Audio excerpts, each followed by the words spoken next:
Bonjour, bienvenue dans notre restaurant chez Solsemilla. Aujourd'hui, je vous parle de la clamate Aphanizomenon flosaquae, c'est son petit nom latin.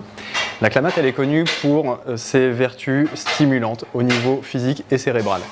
Alors, au niveau cérébral, c'est la mémoire, la concentration, voire l'équilibre émotionnel. Ce qui est intéressant dans la clamate, c'est qu'elle contient des toutes petites protéines qu'on appelle les peptides. Ça, c'est grâce au fait qu'elle synthétise ces protéines, non pas avec l'azote de l'eau, mais l'azote de l'air.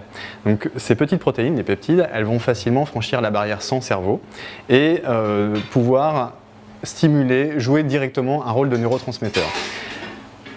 Il y a des applications sur la clamate qui sont beaucoup plus particulières, comme par exemple la régénération des cellules souches, où là on est sur des doses plus conséquentes, qui sont à partir de 5 grammes par jour et par prise.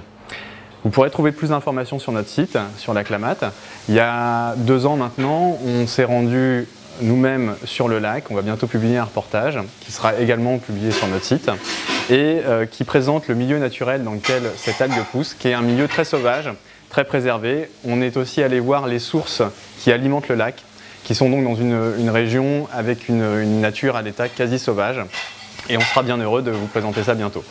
La clamate, nous, on l'utilise en boisson. On met une petite cuillère à café dans un verre d'eau, voire un demi-litre, voire une bouteille qu'on va boire tout au long de la journée. Ça dépend de la saveur qu'on a envie de retrouver et ça dépend aussi de l'effet et de la corpulence de la personne. On a les comprimés et la poudre qui permettront, alors les comprimés pour les gens qui veulent se balader, c'est toujours plus pratique, et d'autres vont aussi alterner avec la poudre lorsque on a envie de se faire une petite boisson à la clamate tout simplement. À bientôt, merci.